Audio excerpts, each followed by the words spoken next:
नमस्कार दोस्तों, मैं डॉक्टर दक्ष। आज का टॉपिक हमारा है अधिगम के सिद्धांत। इससे पहले वाली वीडियो में हमने पढ़ा था अधिगम किसे कहते हैं और अधिगम को प्रभावित करने वाले कारक कौन कौन से होते हैं। इससे पहले वीडियो में हम प्रकाश डाल चुके हैं अधिगम और अधिगम को प्रभावित करने वाले कारकों पर।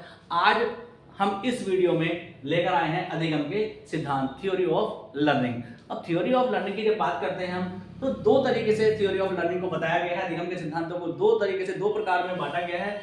और दो प्रकार कौन कौन से हैं? व्यवहारवादी सिद्धांत और संज्ञानात्मक सिद्धांत। व्यवहारवादी सिद्धांत को हम उद्दीपक अनुक्रिया का सिद्धांत भी कहते हैं, अर्थात हम कह सकते हैं उसको स्टिमुलस रेस्पॉन्स थ्योरी, जो किस पे बेस्ड होती है, किस पे आधारित होती है? स्टिमुलस पे बेस्ड होती है। या हम कह सकते हैं कि उद्दीपक के प्रति अनुक्रिया का होना क्या कहलाता है? हमारा उद्दीपक अनुक्रिया सिद्धांत कहलाता है। इसी प्रकार जो दूसरा हमारा इसका भाग है उसको हम कहते हैं संज्ञानात्मक सिद्धांत, कॉग्निटिव थ्योरी। अब कॉग्निटिव थ्योरी को भी हम दो तरीके से देख सकते हैं, क्लासिकल संज्ञानात्मक सिद्धांत और दूसरा आधुनिक संज्ञानात्मक सिद्धांत। इससे पहले हम बात कर लेते हैं उद्दीपक अनुक्रिया सिद्धांत की या फिर व्यवहारवादी सिद्धांत की। क्या व्यवहारवादी सिद्धांत क्या है? मनोवैज्ञानिकों ने सीखने की प्रकृति को समझने तथा अधिगम प्रक्रिया की स्पष्ट रूप से व्याख्या करने के लिए अनेक प्रयोग किए हैं। अनेक प्रयोगों द्वारा उन्होंने सीखने के सिद्धांतों का प्रतिपादन किया। सीखने के सिद्धांत सीखने की वैज्ञानिक व्याख्या करते हैं और उसी के द्वारा एक हमारे मनोवैज्ञानिक हुए हैं हर्गेन हॉल, और हर्गेन हॉल ने सीखने के सिद्धांतों में तीन प्रकार के प्रश्न पूछने का प्रयास किया है। और वो प्रश्न किस तरीके से हैं? पहला प्रश्न है कि व्यक्ति क्यों सीखता है, दूसरा प्रश्न है व्यक्ति कैसे सीखता है, और तीसरा प्रश्न है हमारा व्यक्ति क्या सीखता है। तीनों प्रश्नों के आधार पर हम सीखने की प्रक्रिया की व्याख्या करने के लिए मनोवैज्ञानिकों ने अलग अलग सोच अर्थात अप्रोच का प्रयोग किया है।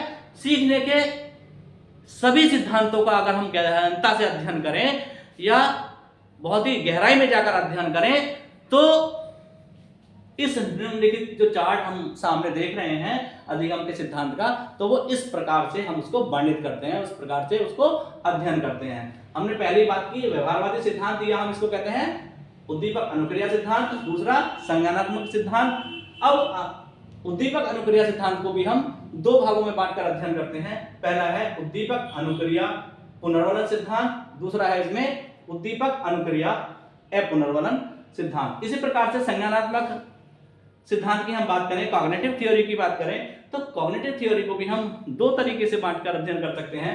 पहला क्लासिकल संज्ञानात्मक सिद्धांत, दूसरा हमारा आधुनिक संज्ञानात्मक सिद्धांत। अब फिर वापस आते हैं इधर उद्दीपक अनुक्रिया सिद्धांत की तरफ। इसको भी हम दो भागों में बांट सकते हैं, उद्दीपक अनुक्रिया पुनर्वलन सिद्धांत और उद्दीपक अनुक्रिया अपुनर्वलन सिद्धांत। अब जब बात कर रहे हैं हम उद्दीपक की, उद्दीपक अनुक्रिया सिद्धांत, यहां पर क्या है कि उद्दीपक को ध्यान में रखकर जब अनुक्रिया कराई जाती है तब उसको हम क्या कहते हैं? उद्दीपक अनुक्रिया सिद्धांत। या हम कह सकते हैं उद्दीपन को यहाँ पे प्रमुखता से प्रयोग किया जाता है। उद्दीपन के प्रति क्या होती है? किसी भी व्यक्ति की प्रतिक्रिया होती है और उसी ही प्रतिक्रिया का जो प्रोसेस है, जो प्रक्रिया है, उसको हम कहते हैं उद्दीपक अनुक्रिया का सिद्धांत। और इस प्रकार से क्या करता है? व्यक्ति सीख जाता है। इसी को हम अधिगम के सिद्धांतों के अंतर्गत अध्ययन करते देखते हैं। अब हम बात कर रहे हैं उद्दीपक अनुक्रिया पुनर्वलन सिद्धांत की। तो उद्दीपक अनुक्रिया पुनर्वलन सिद्धांत, इसमें उद्दीपक के साथ साथ जो अनुक्रिया हो रही है और साथ में क्या है? पुनर्वलन भी दिया जा रहा है। पुनर्वलन को हम कहते हैं रीइंफोर्समेंट, जो क्रिया प्रतिक्रिया की दर को बढ़ा देता है, क्रिया या प्रतिक्रिया करने की दर को बढ़ा देता है, उसको हम कहते हैं पुनर्वलन। या हम कह सकते हैं उद्दीपक किसको कहते हैं? जो प्रतिक्रिया करने की दर को बढ़ा दे, उसको हम कहते हैं उद्दीपक। तो अनेक यहाँ पे मनोवैज्ञानिक हुए हैं, उन्होंने उद्दीपक अनुक्रिया पुनर्वलन सिद्धांत को बताया है अपने अपने तरीके से। जैसे थॉर्नडाइक का सिद्धांत है प्रयास एवं त्रुटि का सिद्धांत, पावलोव का क्लासिकल थ्योरी, स्किनर की अनुबंध सक्रिय अनुबंधन का सिद्धांत, C.H. क्लार्क हल का एक सिद्धांत है, उद्दीपक अनुक्रिया पुनर्वलन सिद्धांत, मिलर का सिद्धांत आदि मनोवैज्ञानिकों ने अपने अपने तरीके से उद्दीपक अनुक्रिया पुनर्वलन सिद्धांत को बताया है। इसी प्रकार उद्दीपक अनुक्रिया अपुनर्वलन सिद्धांत, यहां पे क्या था, पुनर्वलन के साथ सीखा जा रहा था उद्दीपक अनुक्रिया के द्वारा।